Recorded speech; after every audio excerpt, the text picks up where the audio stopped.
የቡና ሰዓታችን ጀምሯል።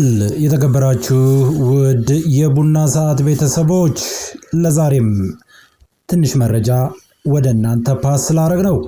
ምንድነው ቪዲዮ እየሰራ ነው። አቻልን መሰረት አቻልን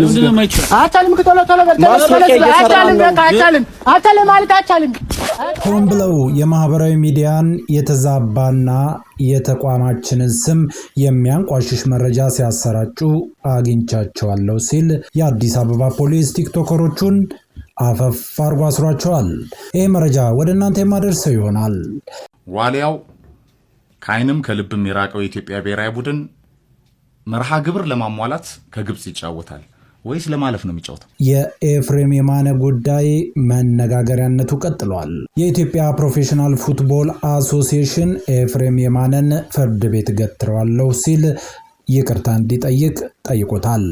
እሱም ምላሽ ሰጥቷል። ይሄም መረጃ ወደ እናንተ ይደርሳል። ሌላው በመጨረሻ አዝናኝ ቪዲዮ ወደ እናንተ አደርሳለሁ። መልካም ቆይታ።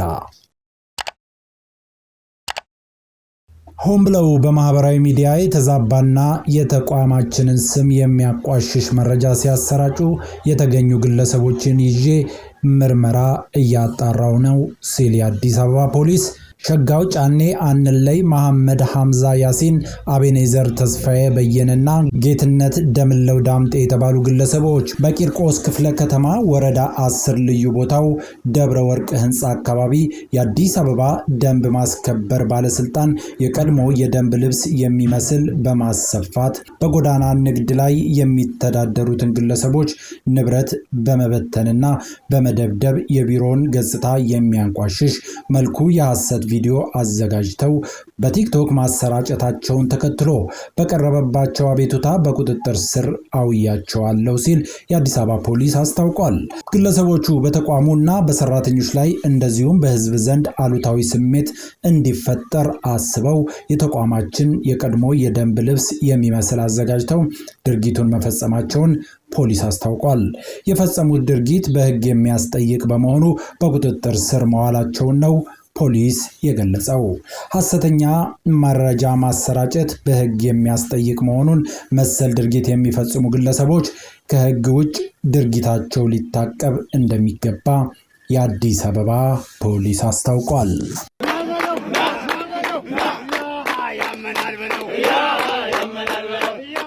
ቀጥያለው ወደ ሌላው ውዝግብ። ጉዳዩ በሙያችን ላይ ያደረከው ከፍተኛ የስነ ምግባር ጥሰት በአስቸኳይ ማስተካከል እንድታደርግ ስለመጠየቅ በሚል በተጻፈ ደብዳቤ። እንደሚታወቀው የኢትዮጵያ ብሔራዊ ቡድን ከግብጽና ከጅቡቲ ጋር ላለበት የዓለም ዋንጫ ማጣሪያ ጨዋታ ለማድረግ በሞሮኮ ሀገር በዝግጅት ላይ እንደሆነ ይታወቃል። ሆኖም ጋዜጠኛ ኤፍሬም የማነ በኢቢኤስ ቴሌቪዥን ፕሮግራም በቅዳሜ ከሰዓት ፕሮግራም ላይ በነበረ ቃለ መጠይቅ ሀገራችንን ወክለው ብሔራዊ ኃላፊነታቸውን ለመወጣት በዝግጅት ላይ ያሉትን በኢትዮጵያ ብሔራዊ ቡድን አያሸንፍም፣ ብሔራዊ ቡድኑ የሚያሸንፈው ካልተጫወተ ነው በማለት ተጫዋቾችንና አሰልጣኞችን ዘልፈሃል ይላል ደብዳቤው። ይህንን በማለት እንደ አንድ ባለሙያ ሳይሆን የሙያውን ስነ ምግባር ያልተከተለ ትችት በመሆኑ እንዲሁም በአሁኑ ሰዓት ሀገራችን ወክለው ለውድድር በዝግጅት ላይ ያሉትን የኢትዮጵያ ብሔራዊ ቡድን ተጫዋቾችና አሰልጣኞች ላይ ከፍተኛ የስነ ልቦና ጫና በማሳደር በተለይም ስፖርት ወዳዱን የኢትዮጵያ ሕዝብ ክብር የሚነካ ሆኖ ስላገኘ ነው ማህበራችን ይህንን ንግግርን አጥብቆ ያወግዛል ይላል መግለጫው። ስለሆነም ይህንን ቃለ ምልልስ ባደረክበት ፕሮግራም ላይ በድጋሚ መጥተህ ማብራሪያ በመስጠት ባለሙያውን ይቅርታ እንድትጠይቅ ለማሳሰብ እንወዳለን። ነገር ግን ይህ ሳይሆን ቢቀር በማህበራችን አባላቶች ላይ ላደረስከው የሞራል ጥሰት በቀጣይ ህጋዊ እርምጃ ልንወስድ እንገደዳለን በማለት ደብዳቤውን ጽፏል። ለዚህም ኤፍሬም የማነ ምላሽ ሰጥቷል። በነገራችን ላይ የህግ ባለሙያ አማክረን ይሄ ጉዳይ ሊያስጠይቀው ይችላል ወይ በሚል አንድ የህግ ባለሙያ የጠየቅን ሲሆን ጉዳዩ በግለሰብ ደረጃ የተነገረ ባለመሆኑ ይሄ ጉዳይ ሊያስጠይቀው አይችልም፣ ሙያዊ ግዴታውንም ነው የተወጣው። ትችት ማቅረብ፣ ብሔራዊ ቡድኑ ያለበትን ክፍተት መናገር እንደ ጋዜጠኛም መብቱ መሆኑን የህግ ባለሙያው ነግረውናል። ለዚህ ደግሞ ኤፍሬም የማነ ምላሽ ሰጥቷል። እስኪ ምላሹን አድምጠን እንመለስ።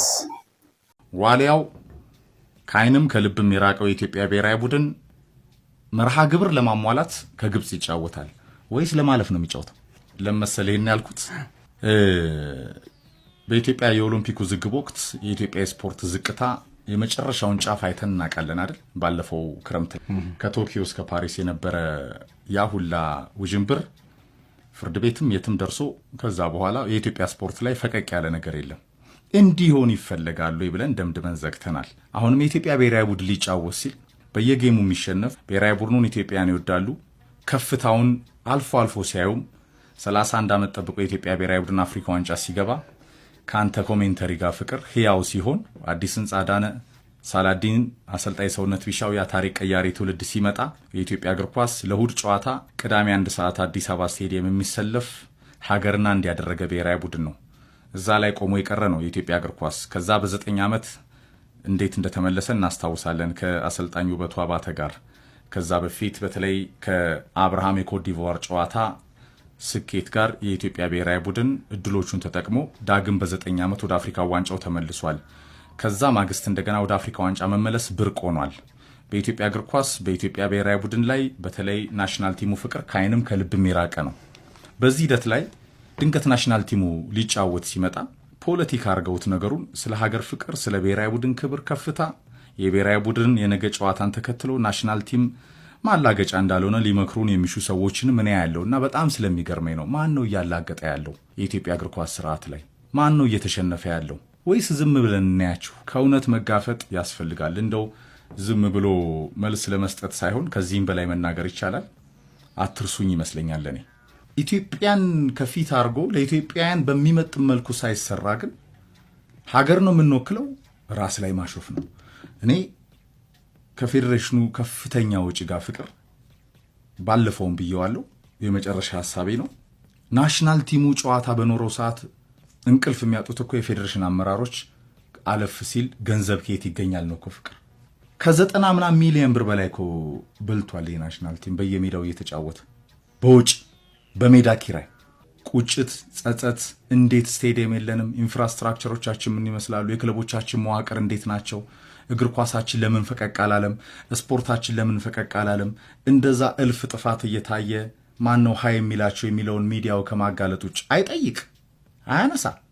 በዚህ ድምር ውጤቱላ ናሽናል ቲሙ በተጫወተ ቁጥር መጨነቅ ላይ ያለው ፌዴሬሽኑ ነገም መርሃ ግብር ለማሟላት ይጫወታል። ከዛ የዘለለ ዓላማ የለውም ናሽናል ቲሙ ውራ ሆኖ ከምድቡ መርሃ ግብር ለማሟላት ነው ነገ የሚጫወተው። እውነት ነው እኮ እና ከግብፅ አናት ሊቀመጥ ነው እንደሚጫወተው። እዚህ ምድብ ላይ ያለው ናሽናል ቲማችን አንዴ ነው ያሸነፈው፣ እሱም ያኔ ግብፅን ያሸነፈው የውበቱ አባተ ቡድን ነው። ያቺ 90 ደቂቃ እንደ መስቀሎፍ የታየች እንቅስቃሴ ግን አይደለም መድገም ማሸነፍ ብርቆ ነው። ከአፍሪካ ዋንጫ የምድቡ ውራ ሆኖ የወጣ ብሔራዊ ቡድን ነው። ስለዚህ ኢትዮጵያውያንን ስለወከልክ አረንጓዴ ቢጫ ቀዩን ቱታ ስለለበስክ ለኢትዮጵያውያን የሚመጥን ስራ ሳሰራ አወድሱኝ ሳይሆን ከእውነታው ተጋፍጦ እውነታውን ይዞ መረር ብሎ ለለውጥ መነሳት ያስፈልጋል። ከግልጽነት ከተጠያቂነትና ከኃላፊነት ጋር እንጂ ሚዲያው ማንም ዳርቱን የሚወረውርበት አይደለም። በአቅሙ በፖቴንሻሉ በብዙ የጸና መሰረት ውስጥ እልፍ ስራዎችን እየሰራ ለዘርፉም የመዝናኛው አማራጭ ሆኖ አለን እንቀጥላለን ለማለት ነው። አቦል አቦሉን ትኩስ ትኩሱን ወደ እናንተ የምናደርሰው የቡና ሰዓታችን ላይ ትገኛላችሁ። የቡና ሰዓታችን እንዲህ ትኩስና አዳዲስ መረጃዎች ሲኖሩ ወደ እናንተ ፓስ የምናደርጋቸው መረጃዎች ይኖራሉ። የተወደዳችሁ የቡና ሰዓታችን ቤተሰቦች በባለፈው ሳምንት በርካታ ሜሞዎች ተሰርተውበታል። የስመኝ ገብሩ ወይም የጃኒ ጉዳይ። በስመኝ ገብሩ ዘና የሚያደርግ ቪዲዮ ልሰናበታችሁ። መልካም ቆይታ። ማነው ስምሽ? ስመኝ ገብሩ። ስመኝ ገብሩ። ስመኝ ገብሩ። ስመኝ ገብሩ። ይሄው መጣልኝ። ይሄው እሱ ነው የዝምታ አባራሪ፣ እሱ ነው የህኩቶቼ እረኛ፣ የሰላሞቼ እመቤት። የሰላሞቼ እመቤት ወንድ ነው ካራክተሩ። እሱ ነው አይኑ ውስጥ ጣት አለ ይጫወተኛል፣ ጣት ውስጥ አይን አለ ያባብለኛል። ይሄ ትወና አይደለም፣ ይሄ ግጥም ነው። ይሄ ግጥም